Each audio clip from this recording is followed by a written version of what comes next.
oportunidad que nos da de estar delante de tu bendita presencia. Señor, le suplico que bendiga su palabra en esta mañana. Sea usted quien nos ayude. Ayúdenos, Señor, guíenos, que podamos tener la claridad de nuestros pensamientos y que podamos ser edificados por usted, Señor. No queremos que prevalezca nuestra sabiduría, nuestra prudencia. Queremos depender de usted. Que sea su Espíritu Santo quien nos bendiga, quien nos ayude. En esta mañana vamos a seguir con nuestro estudio que tenemos en la carta a los romanos. Pero yo quiero, antes de leer los versículos que nos corresponde considerar en esta mañana, enviar un saludo muy especial a los hermanos y a las hermanas que nos ven a través de la internet, ya sea en otro país o acá en El Salvador. Pero sí sabemos que hay hermanos que están, como se dice, ¿verdad?, conectados y nos están mirando en tiempo real. Por ejemplo, yo quiero enviar un saludo a nuestra hermana Beatriz Sarabia y a nuestro hermano Guillermo. Hermanos, que el Señor les bendiga. Para la efectividad de la oración, la distancia no es un problema. Y nosotros siempre oramos por usted, por ustedes. De igual forma oramos por nuestro hermano José Luis Díaz y su familia. Oramos siempre por Cela, hermana Cela, que el Señor la bendiga, que Dios bendiga a Tony, a nuestra hermana Roberina, a Jorge Liud, que siempre están pendientes de este tiempo. Oramos al Señor que les bendiga. Fermín, que Dios te bendiga, que Dios bendiga a tu familia tan linda que Dios te ha dado. Y así a cada uno de los hermanos, hermano Leonel Villalobos, nada menos hoy en la mañana estuvimos ahí contactaditos, ¿verdad? Hermano, que el Señor le bendiga. Y saludamos a todos los hermanos que en esta hora pues están atentos a lo que dice la palabra del Señor. Vamos a continuar con el desarrollo de esta temática que hemos iniciado en la epístola a los romanos. Y queremos recordar, hermanos, que en esta mañana el tema que vamos a tratar, dicho sea de paso, hermanos, este día, yo espero, vamos a ir concluyendo ese tema amplio que tiene que ver con el hecho de que todo el mundo, a menos que ponga su fe en Cristo, está condenado delante del Señor. Entonces, en esta mañana, el tema específicamente se llama: el mundo entero es culpable de pecado delante de Dios. Ese es el nombre del tema que vamos a estudiar en esta mañana.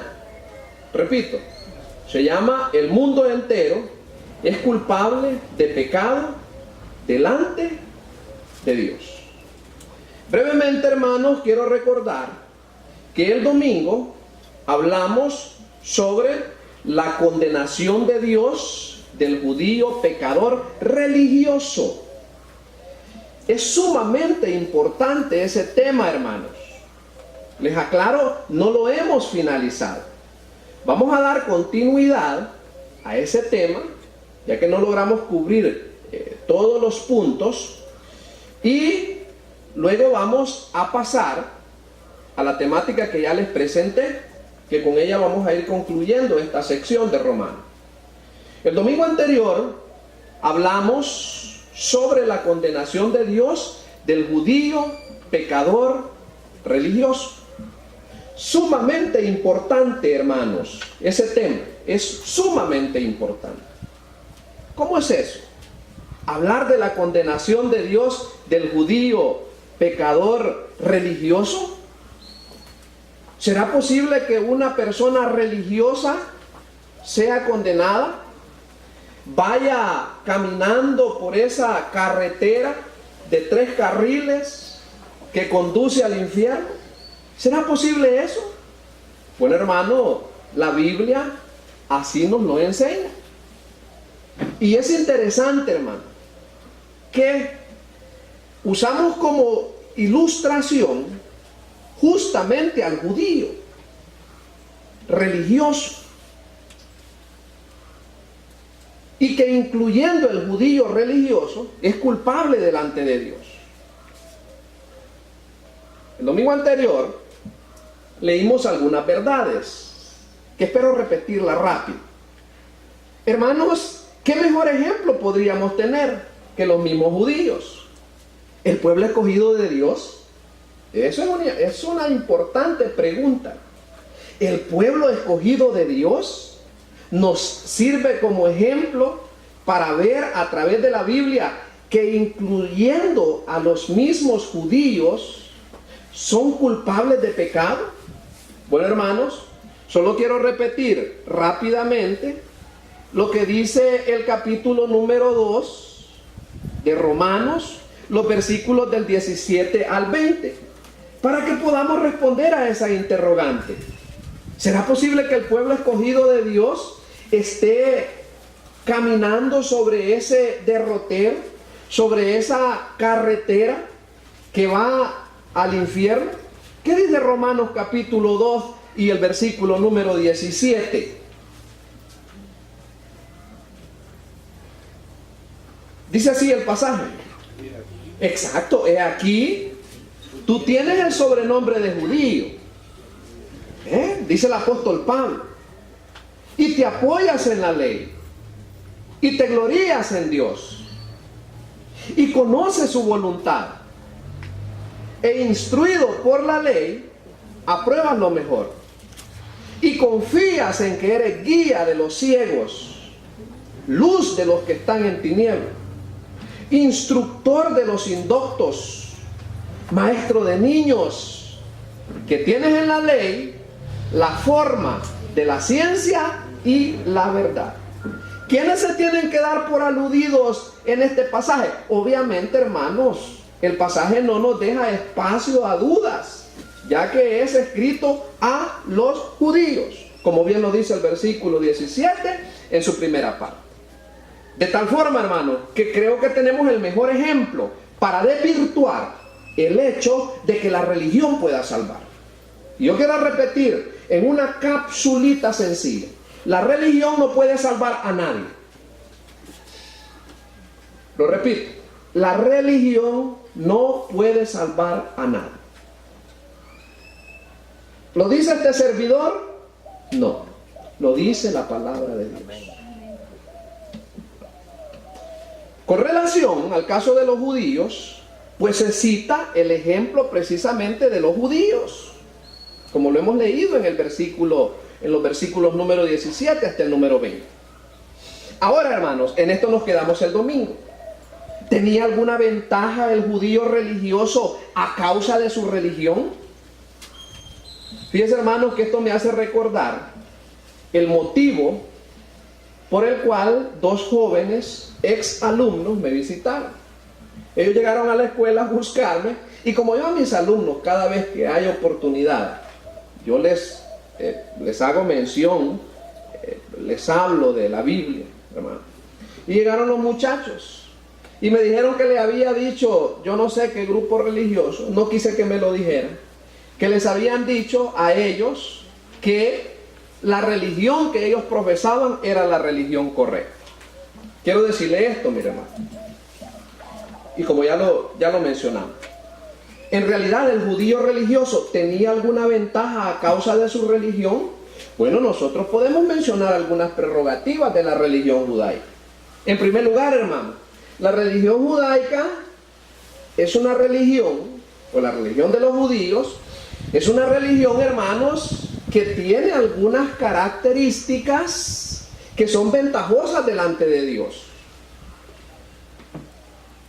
Si nosotros, yo, que soy inexperto en temas religiosos, me ponen a que emita un juicio, por ejemplo, entre la religión hinduista, o la religión, o lo que profesan los hindúes, entre la religión hindú y la religión judaica, yo me doy cuenta, hermanos, que delante de Dios Si se trata de sacar virtudes de una religión, gana la religión judaica. Para empezar, hermanos, los judíos son monoteístas, ¿no? Mientras que los hindúes no. ¿Sabía usted que el panteón judío, es decir, ¿sabía usted que las divinidades hindúes, o el grupo de dioses hindúes, son más de 3 millones de dioses para los hindúes? ¿Y qué si hablamos de las religiones tribales de África, hermanos? En donde le danzan al sol, usan unas cosas llamadas tótem para rendirle culto a sus divinidades, etcétera, etcétera, etcétera. Entonces, si hacemos una comparación entre la religión judaica y cualquier otra religión, pues tiene méritos la religión judaica. Por ejemplo, y esto ya lo dijimos, pero solo lo quiero repetir. Los judíos tienen la religión correcta o verdadera. Uno, en primer lugar. En segundo lugar, tienen la práctica correcta. ¿Qué práctica? Bueno, una práctica en base a la ley. A la ley. Pero no solo eso, tienen la deidad correcta. ¿Quién es su deidad? Dios. Dios. El yo soy, como se presentó a los israelitas allá en Egipto. Pero tienen también la relación correcta. ¿En relación a qué? ¿En base a qué? A saber o a conocer su voluntad. Es decir, que la religión judaica está basada en el conocimiento, no en el mito, en la superstición. Hay religiones que están basadas en la superstición, en el mito. Mi mamá a mí me enseñó muchas cosas que más que cualquier otra realidad era superstición. Por ejemplo, mi mamá cuando oía que un pajarillo cantaba, me decía que iba a llegar no sé quién, me decía. Y era asociado con su creencia religiosa. Mi mamá, hermanos, a mí la religión que aprendí en mi casa, en el hogar donde me crecí con mi mamá, aparte de darme gozo y libertad, me dio temor. Mi mamá me enseñaba que cuando se nos metió una mariposa grande a la casa, se nos iba a morir alguien en la casa, y a mí me daba miedo eso. Y estaba asociado con el hecho religioso. Ahora le tengo miedo yo a eso, ahora los mato porque estas niñas mías le tienen miedo a las polillas, son polillas. Es decir, es una superstición, es un mito. Pero los judíos no se apoyan en mitos, sino que su relación está en base a conocer, a saber la voluntad de Dios. Pero no solamente eso, también tienen la respuesta correcta, que está en base a aprobar o desaprobar algo, en este caso pues su práctica religiosa o cualquier otra. Pero no solamente tienen la religión, la práctica, la deidad, la relación, la respuesta correcta, sino que también tienen los resultados correctos. ¿Cuáles? Bueno, que ellos vienen a ser guías, vienen a ser luz, instructores y maestros. Ahora, hermanos, ya para contextualizarla con la realidad y la idiosincrasia nuestra, comparemos la religión judaica y hagamos una aplicación, una comparación. Comparémosla con la religión cristiana, que profesa la mayoría de personas hoy día. Bueno, el cristianismo. ¿Cuál es la práctica del cristianismo?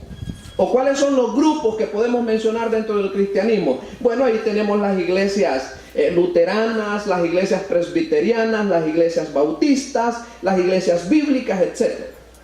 ¿Cuál es su deidad? Jesucristo. Una deidad correcta, una deidad apropiada. La relación correcta del cristianismo: hacer lo bueno, asistir a la iglesia, cumplir con los oficios religiosos, con los ritos, etc.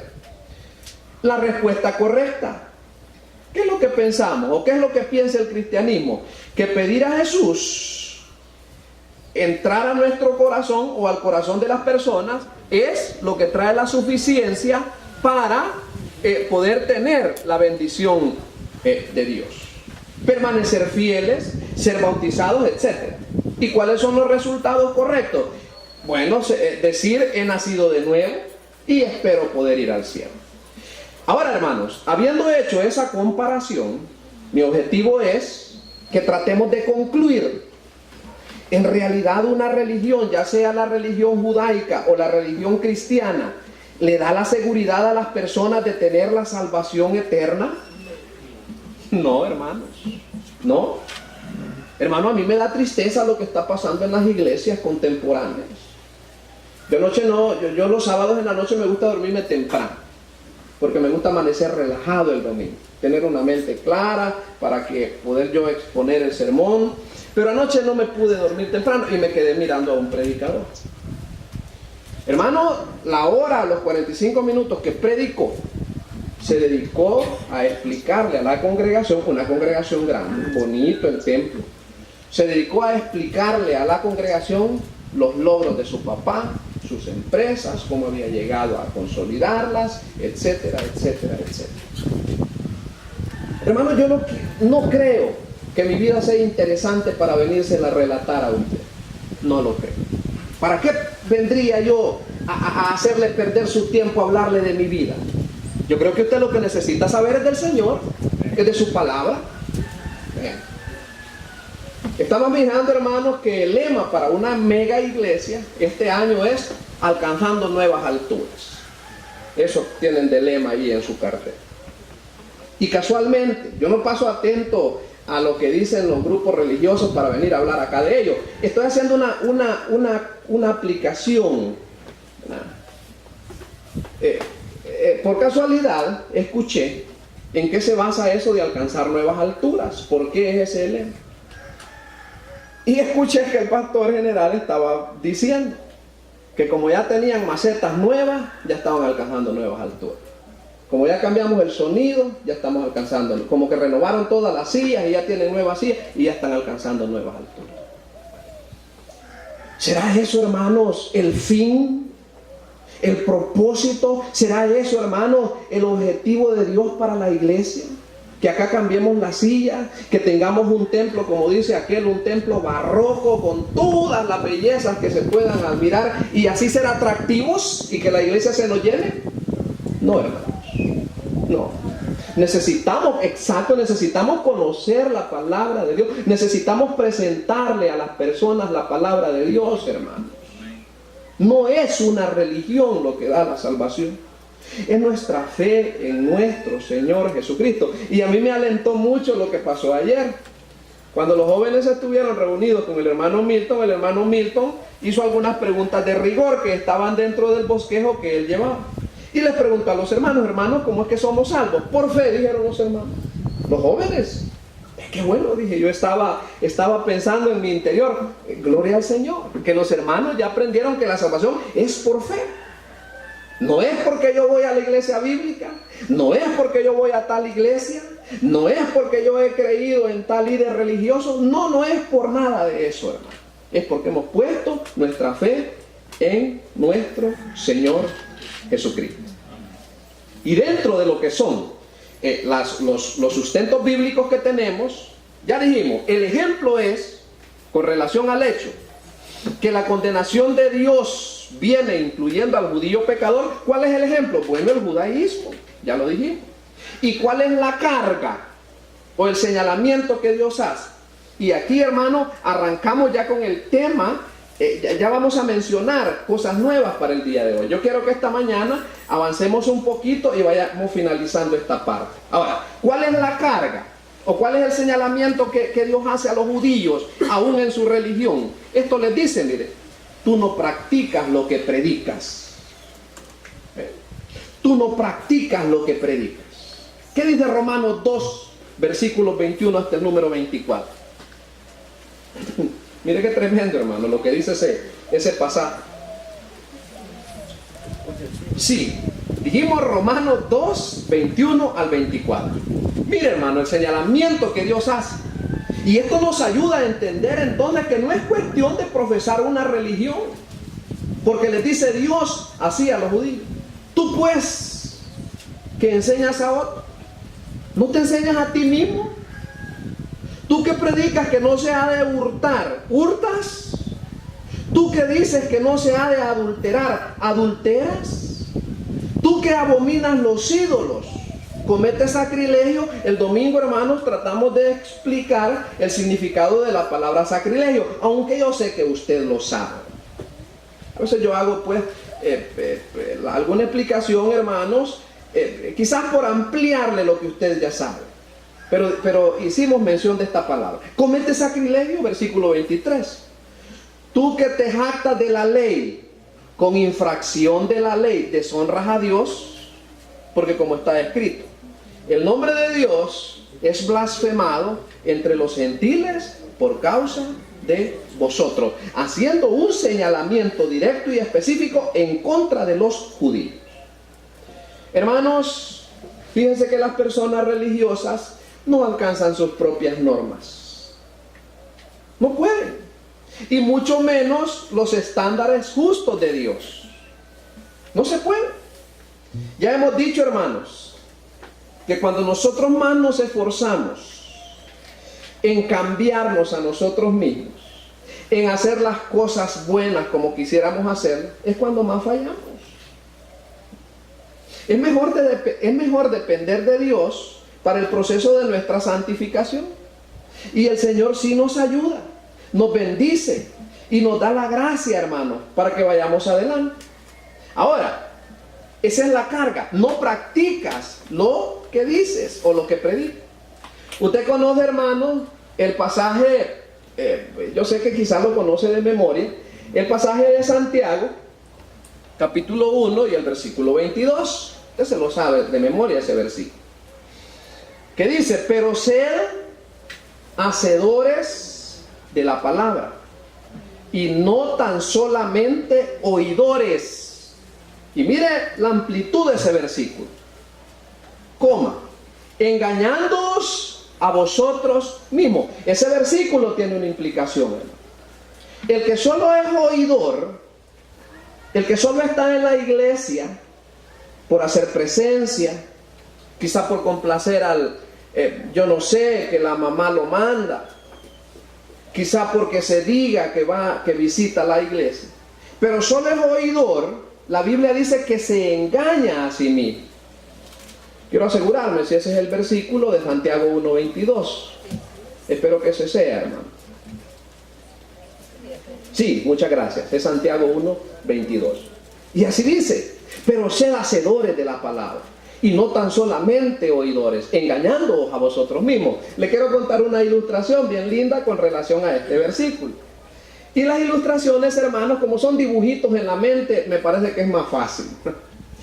Fíjense que en una ocasión, en una iglesia, el pastor, el predicador, predicó un sermón.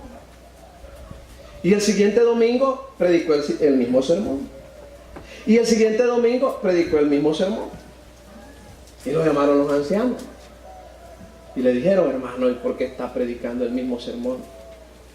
Y les dijo el hermano predicador, cuando ustedes comiencen a cumplir voy a seguir con el otro. Está bonito. Goldie de hoy.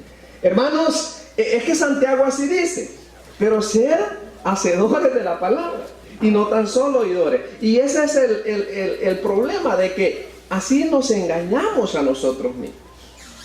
Hermanos, al no practicar lo que predica la persona, al no practicar lo que las personas predican, la persona religiosa deshonra a Dios. ¿Y cuál es la conclusión de Dios al respecto? ¿Cómo concluye Dios cuando la persona deshonra a Dios por no practicar lo que dice? Bueno, el pecador religioso, por falta de predicar, es decir, de practicar lo que predica, está condenado ante Dios. Y repetimos, ninguna religión puede salvar. Y fíjense, hermano, que hay una situación muy delicada. Y yo lo quiero mencionar, hermanos, porque tiene que ver directamente con este servidor. Pues yo, hermano, yo predico la palabra del Señor. Yo le predico la palabra. Y debe de saber usted que yo tengo un doble compromiso, porque yo predico la palabra.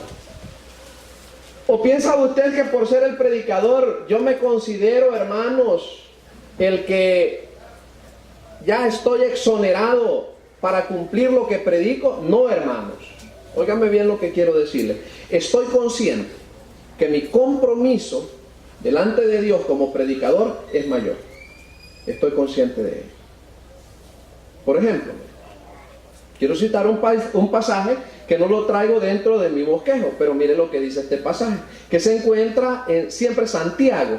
Espero que no haya guardado el pasaje para que no le cueste encontrar Santiago capítulo número 3. Y con este versículo quiero mostrarle cuál es mi compromiso delante de Dios. ¿Qué dice Santiago capítulo 3 y el versículo número 1? Hermanos míos, no os hagáis maestros muchos de vosotros, sabiendo que recibiremos mayor condenación. A mí me da gusto, hermanos, que parte de la iglesia sea mi familia. Porque ¿sabía usted que mi primera iglesia es mi familia? Yo he escuchado que una de las críticas que yo recibía con fuerza era que mucho hablaba de mi familia cuando yo predicaba o enseñaba. Hermanos, estoy consciente que mi primera iglesia es mi familia y no es el tema, pero yo puedo llevarle, hermano, a los pasajes bíblicos en donde se nos hace ver que el predicador tiene que ser, hermano, marido de una mujer, que tenga a sus hijos en sujeción, etcétera, etcétera.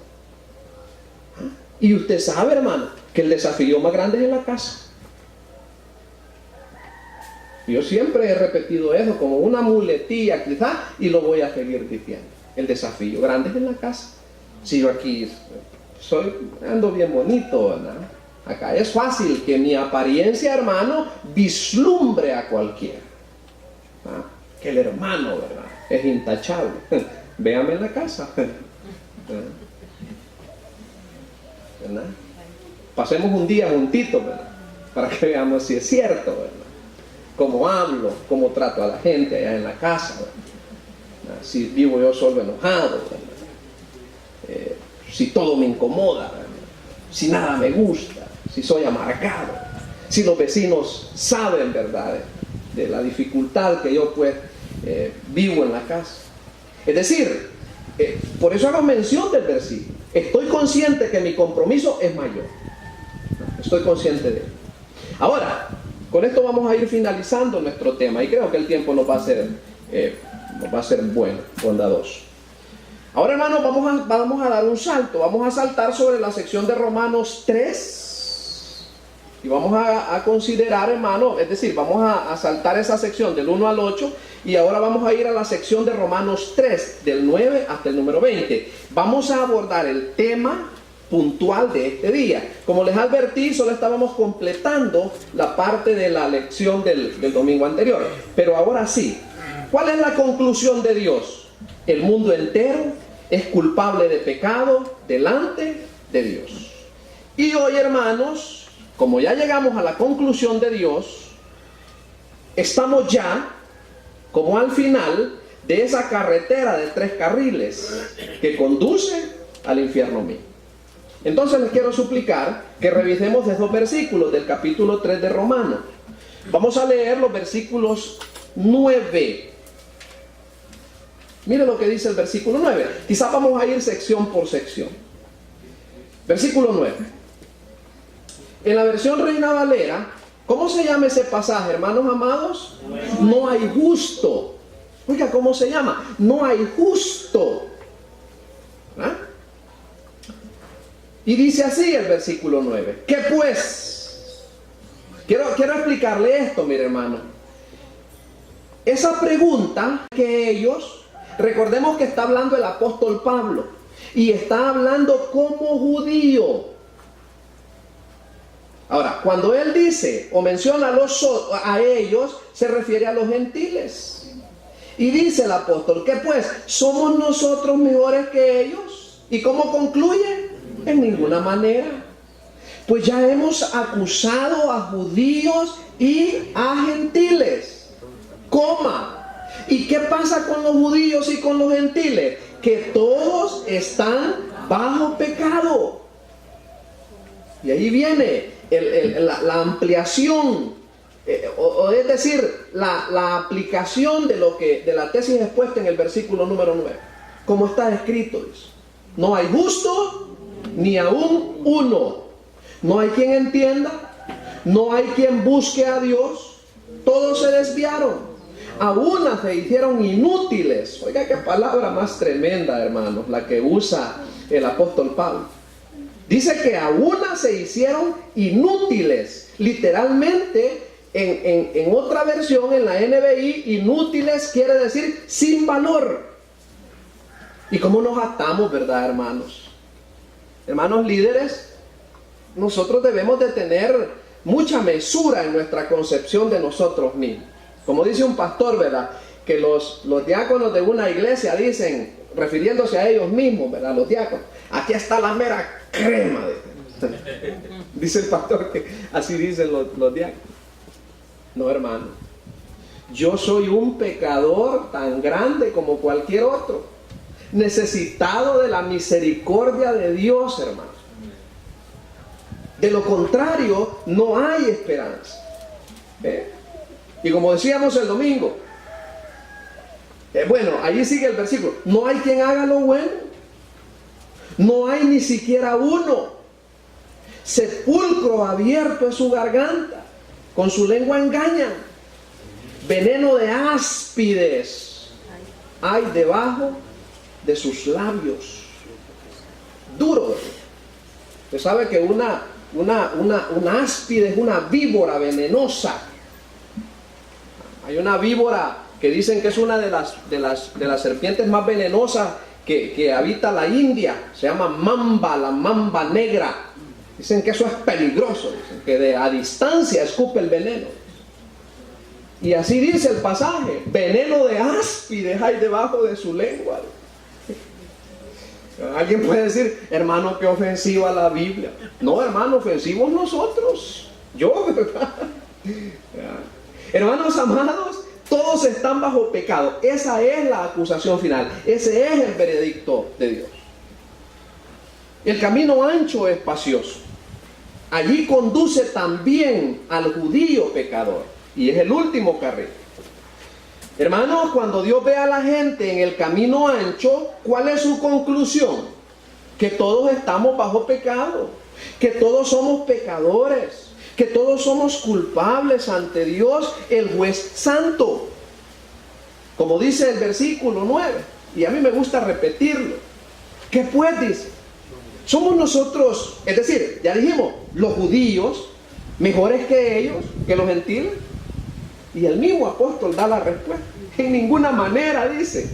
Pues ya hemos acusado a gentiles, a judíos y a gentiles, que todos, espero, hermano, que esa frase la subrayemos, y si usted puede grabarla en su mente, qué bueno, que todos están bajo pecado.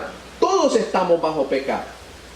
A lo mejor, hermanos, alguien piensa que es una persona buena. Tal vez piensa, hermano, que este versículo no se aplica a usted o a cualquier persona, puede pensar ella. Este versículo no se aplica a mí, puede decir una persona. Dios dice que ambos, hermanos, que judíos y no judíos, todos están bajo pecado. Pregunta. Y espero, hermanos, hago la alusión, pero así de manera impersonal. Pregunta. ¿Será usted la excepción? ¿Seré yo la excepción? No, hermano. No, hermano. Todos estamos bajo pecado. ¿Qué significa la palabra todos? Todos. Todo significa cada persona. Todo significa usted y yo. Usted, yo no soy la excepción, hermano. No hay excepciones. Todos somos culpables ante Dios. Y mire qué interesante esto. Como ya lo dijimos y lo explicamos, hermano. Podría ser que usted, o podría ser que yo, sea un pecador inmoral. ¿Ve? Un pecador inmoral. podría ser que usted sea un hombre o una mujer pecadora moral. O podría ser, hermano, que usted sea un pecador religioso. Hermano, usted es un pecador, yo soy un pecador. Usted es culpable, yo soy culpable. Estamos bajo pecado. La palabra de Dios es la autoridad final y no podemos contradecir. Como ya vimos, hermanos, el punto número 1 con relación a la conclusión de Dios, que el mundo entero es culpable delante de Dios. Ya vimos el punto número 1, o el apartado número 1, con respecto a la acusación final, y es que todos están bajo pecado. Ahora veamos el testimonio final, que es la palabra de Dios. Hermanos, al declarar su caso, el apóstol Pablo cita la palabra de Dios como un testigo final. Cada parte del versículo, desde el 10 hasta el 18, oiga este dato, son citas del Antiguo Testamento. Repito, cada parte del versículo, desde el versículo 10 hasta el versículo 18 del capítulo 3 de Romanos, óigame, son citas del Antiguo Testamento. Esta no es la opinión de Pablo. Esto es lo que la palabra de Dios dice. Y ya lo leímos, hermano. Como está escrito, dice: no hay justo ni aún uno. Hermano, hagamos un ejercicio. Concentrémonos en todas las expresiones negativas que hay en esa porción, desde el versículo 10 hasta el versículo 18. Mire, si nos pudiéramos a subrayar las expresiones negativas que tienen que ver con el veredicto culpable en contra nuestra, hay muchas expresiones. Por ejemplo, dice el versículo 10, como está escrito: no hay justo ni aún uno. ¿Será posible eso? Que en todo el mundo, que en todo el orbe terrestre no haya ni aún uno, con tantos hombres virtuosos que han nacido. Se me viene a la mente el Maharishi, Mahatma Gandhi, etcétera, etcétera. El reverendo Martin Luther. ¿Será posible que no haya ningún justo? La Madre Teresa de Calcuta. Hubo un misionero de apellido Taylor, hermano. Se llamaba Hudson Taylor. Él se fue para la China. Hermano, abandonó toda su comodidad y fue a vivir una vida mísera allá en la China. ¿Será posible que en esta, perdone la expresión, hermano, que en esta colada se vaya también? No hay uno, dice. No hay uno. No hay quien entienda. No hay quien busque a Dios. Todos se desviaron, a una se hicieron inútiles. Mejor lo que uno lleva a la escuela se llaman útiles. Y mire cómo dice de nosotros: inútiles.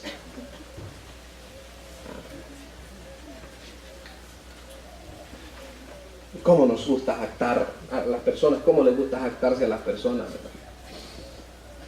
¿Cómo les gusta a las personas que les rindan culto, que les aplaudan? Y mire lo que la Biblia dice: no hay quien haga el bien, no hay quien haga lo bueno, no hay ni siquiera uno.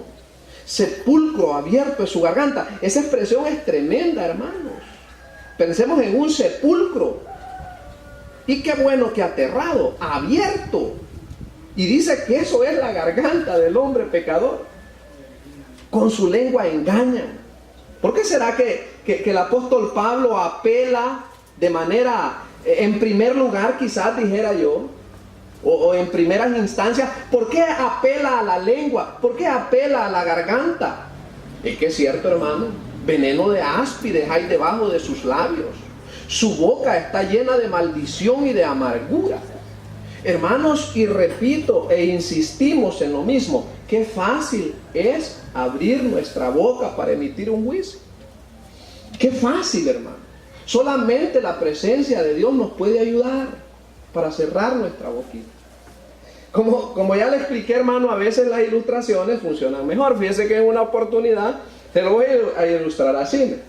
En una oportunidad, en un estanque, hermanos, habían dos cigüeñas, dos pájaros, ¿verdad? Y allí en el estanque vivía un sapo. Resulta que el estanque se comenzó a secar y las cigüeñas comenzaron a hacer un plan. Vámonos de aquí, le dijo una cigüeña a la otra. Este estanque se está terminando y aquí nos vamos a morir, ¿verdad?, cuando esto se seque. Y veía el sapo que secreteaba. Y el sapo comenzó a intrigarse, ¿verdad? Y descubrió, se dio cuenta por una tercera voz, esas voces, ¿verdad?, que le alegran el oído a uno, que las garzas estaban planeando irse. Y comenzó el sapo a pedirle que lo llevaran. Y las garzas no querían. No, ¿cómo te vamos a llevar, verdad? Llévenmele. Por fin las garzas pues fueron movidas, ¿verdad?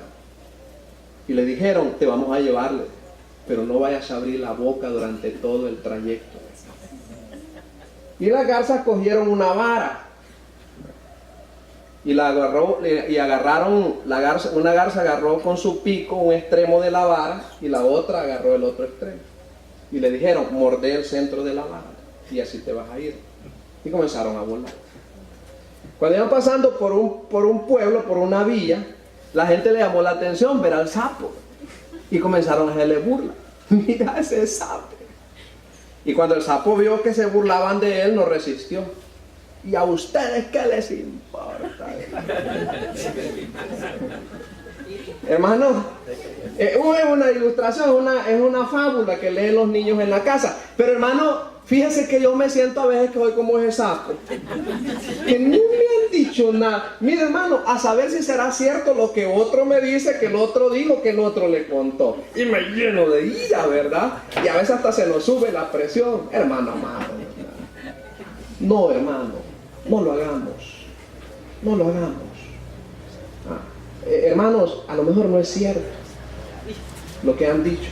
Y si fuera cierto, hermano, ¿acaso no es más importante tener la aprobación del Señor y saber que su nombre está escrito en el libro de la vida, hermano? Mire, a veces, yo quiero decirle, yo no soy un predicador original, hermano.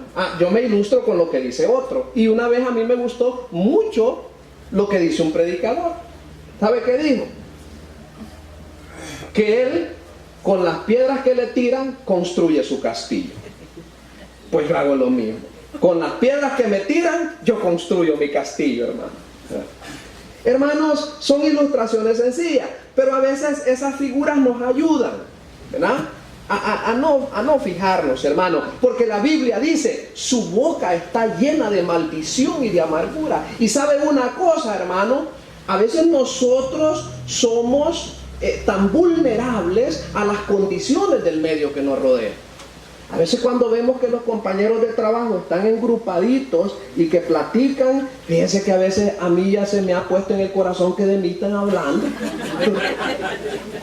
¿Qué están diciendo de mí esta gente? Y yo siempre ando lentes negros, hermano, porque manejo moto y me quedo mirando lo que de mí, ¿verdad? Y miren, se da la casualidad que vuelven a ver por donde yo voy pasando y eso me puya más hermano, no es cierto, eso no es cierto, eso es mentira del enemigo. Seamos felices en el Señor. Mira lo que la Biblia dice: sepulcro abierto, veneno de áspides hay debajo de sus labios, su boca está llena de maldición, de amargura. Ese es el veredicto de Dios. Ahora, para que avancemos, hermanos, y realmente terminemos esta sección, mire, si engrupamos en esos versículos del 10 al 18, los ninguno, ni aún uno, sin excepción en un grupo, y acá todos, cada persona, incluso usted, esto nos va a resultar, miren, vayamos a los ninguno. No hay quien sea justo, no hay quien entienda, no hay quien busque a Dios, no hay quien haga lo bueno. Y pasemos al grupo de los todos. Todos se desviaron, todos se hicieron inútiles, todos no tienen temor de Dios. Y para concluir, ¿cuál es el veredicto final? Es culpable ante Dios. ¿Qué dicen los versículos 19 y 20, hermanos amados? Pero sabemos que todo lo que la ley dice, lo dice a los que están bajo la ley, para que toda boca se cierre, oiga hermanos, y todo el mundo quede bajo el juicio de Dios. Qué concluyente el veredicto de Dios, hermano. Es decir, que no hay justificación, no hay argumento, hermanos. ¿Ve? Usted sabe que en los juicios, hermanos, en esos alegatos, dice el juez, ¿tiene algo que decir la parte defensora? Dice. No hay preguntas, no hay comentarios, señor juez. Eso quiere decir este pasaje. Eso quiere decir. Cuando dice, para que toda boca se cierre y todo el mundo quede bajo el juicio de Dios. Ya que por las obras de la ley, ¿qué dice, hermano? Ningún ser humano será justificado delante de él. Porque por medio de la ley es el conocimiento del pecado. ¿Sabía usted, hermanos, de que la ley se compara con un espejo? ¿Para qué nos sirve el espejo? Yo veo que tengo la cara sucia, pero ¿me servirá el espejo para limpiarme la cara? Así es la ley. ¿Qué hace la ley? Me señala el pecado. ¿Me limpia el pecado la ley? No. ¿Quién me limpia de pecado? Solamente Cristo. Solamente Cristo. ¿Ah?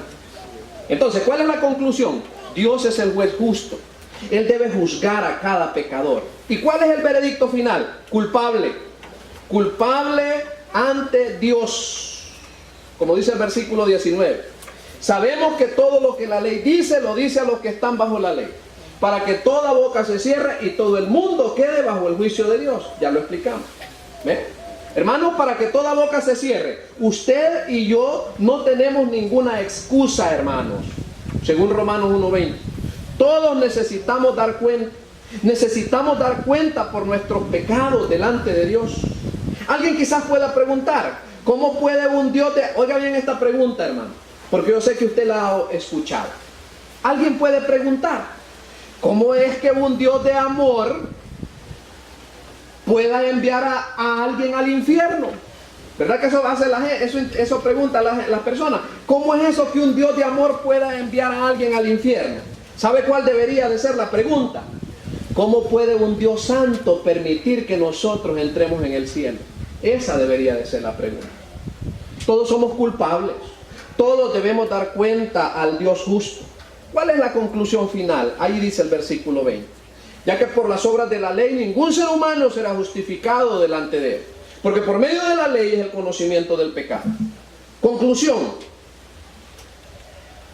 El camino ancho es espacioso. Hemos visto que cada persona cabe en una de las tres categorías. Ya sea inmoral, moral o religioso. Cambiando de inmoral a religioso no nos ayuda, como la ilustración que yo le puse de aquel hombre que después de ser un alcohólico se fue para el grupo que lo ayudó. ¿Pero mejoró su situación? No. Todos estamos bajo pecado. ¿Ve? Todos estamos bajo pecado.